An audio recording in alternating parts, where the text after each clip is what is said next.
Welcome back. My name is David Hopper, and this video is part of a 26-part series that follows the alphabet from A to Z. Each letter represents an important part of the launch process for new ministries, new campuses, and new churches. In this video, we're talking about our neighbors. Well, how we connect with our neighbors, if you will. This is how you know our world has gotten a little weird. How odd would it be to just go over to your neighbor's house and say hello? Now, I know some of you are the weird ones that openly goes around and makes conversation on a weekly basis with all your neighbors, but you are not the norm.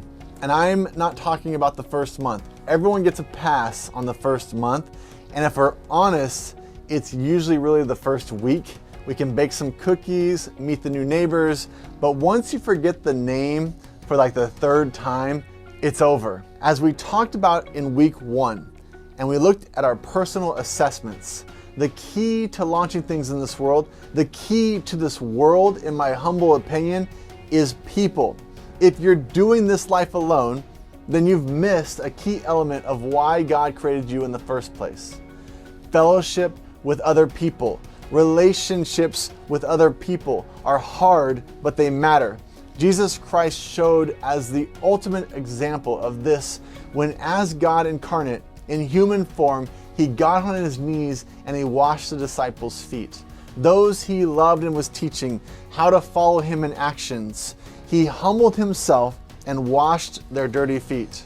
And then he follows that action by saying, and catch this, as you have seen me do, now you do. God has created within us a strong desire for fellowship, and as we learn to do this well, our relationship with God will also grow.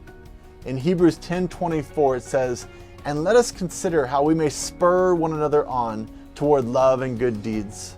Let us not give up meeting together, as some are in the habit of doing, but let us encourage one another, and all the more as you see the day approaching." Dr. Alan Lloyd McGinnis, in his book, The Friendship Factor, he points out the crucial need for friend relationships by saying this: "In research at our clinic, my colleagues and I have discovered that friendship is the springboard to every other love. Friendships spill over onto the other important relationships of life. People with no friends usually have a diminished capacity for sustaining any kind of love. On the other hand, those who learn how to love their friends tend to make long and fulfilling marriages, get along well with the other people at work, and enjoy their children."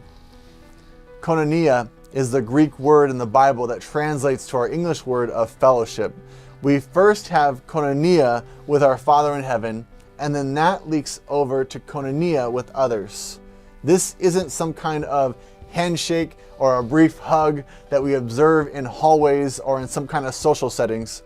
This is that deep fellowship that we experience when we play together, we eat together, we enjoy life together with those whom we care about.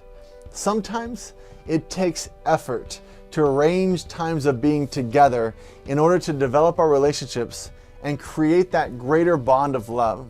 But as you make the effort to incorporate times of fellowship with others, along with all the other habits that you've built into your life, you'll begin to see how sharing yourself with others results in spiritual growth, not only in your own personal relationship with Christ, but it overflows into the lives of others as well. This is the key in whatever you're launching. You must spur the concept of relationship, friendship, and the building of true love and care for one another that goes beyond just accomplishing a mission that you put out there. At its core, the mission will have to be about people. Are you teaching people to care and build real relationships with others? This will make the thing that you're launching grow exponentially faster, as long as you are sincere in your desire to help people connect with more people.